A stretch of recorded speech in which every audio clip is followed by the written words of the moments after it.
جب تک رمضان کے روزے فرض نہیں ہوئے تھے اس وقت مسلمانوں کے ذمے عاشورہ کے دن روزہ رکھنا فرض قرار دیا گیا تھا۔ شروع میں رمضان کے روزے فرض نہیں تھے لیکن عاشورہ کا روزہ فرض۔ بعد میں جب رمضان کے روزے فرض ہو گئے تو عاشورہ کے روزے کی فرضیت منسوخ ہو گئی، یعنی اب عاشورہ کے دن روزہ رکھنا فرض نہیں، لیکن اس دن روزہ رکھنے کو حضور اقدس صلی اللہ علیہ وسلم نے سنت اور مستحب قرار دیا۔ اور ایک حدیث میں یہ ارشاد فرمایا کہ مجھے اللہ جل جلالہ کی رحمت سے یہ امید ہے کہ اگر کوئی شخص عاشورہ کے دن روزہ رکھے تو اس کے سال بھر کے گناہوں کا کفارہ۔ اتنی فضیلت ہے عاشورہ کے روزے کی آپ نے بیان کر۔ سنت میں جو واحد حکم دیا گیا ہے عاشورہ کے دن وہ ہے روزہ رکھنا، ایک سال کے گناہوں کا کفارہ۔ یہ روایت میں آتا ہے کہ رسول اللہ صلی اللہ علیہ وسلم نے فرمایا کہ یہ ہے اصل حکم، اس کی کوشش کرنی چاہیے کہ اللہ تعالیٰ اس کی توفیق عطا فرمائے۔ اس میں ایک مسئلہ اور بھی ہے، وہ یہ ہے کہ حضور اقدس صلی اللہ علیہ وسلم سارے اپنے حیات طیبہ میں جب بھی عاشورہ کا دن آتا آپ روزہ رکھتے، لیکن وفات سے پہلے جو عاشورہ کا دن آیا تو آپ نے روزہ رکھا، اور ساتھ میں ایک بات اور ارشاد فرمائی۔ وہ بات یہ ارشاد فرمائی کہ یہ محرم کی 10ویں تاریخ کو ہم مسلمان روزہ رکھتے ہیں اور ساتھ ساتھ یہودی بھی رکھتے ہیں۔ آپ کے علم میں آیا کہ یہودی بھی روزہ رکھتے ہیں، اور یہودیوں کے روزہ رکھنے کی وجہ یہ ہے کہ وہی موسیٰ علیہ السلام کا واقعہ کہ اس دن چونکہ فرعون غرق ہوا تھا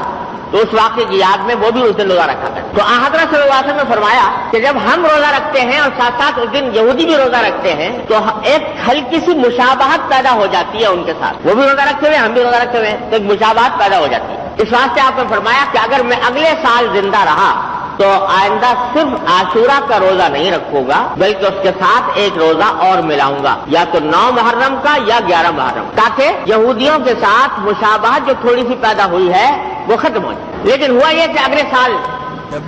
سے پہلے، اگلے سال عاشورہ آنے سے پہلے نبی کریم صلی اللہ علیہ وسلم کا وصال ہو گیا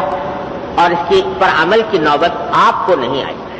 لیکن کیونکہ رسول کریم صلی اللہ علیہ وسلم نے یہ بات ارشاد فرما دی تھی، اس واسطے صحابہ کرام رضی اللہ تعالیٰ عنہ اجمعین نے عاشورہ کے روزے میں اس بات کا اہتمام کیا کہ چونکہ حضور کی خواہش یہ تھی لہذا عاشورہ کے ساتھ ایک دن ملا کر رکھا، 9واں روزہ یا 11واں روزہ، اور اس کو مستحب قرار دیا۔ اور تنہا عاشورہ کے روزہ صرف ایک دن کا روزہ رکھنے سے حضور کے اس ارشاد کی روشنی میں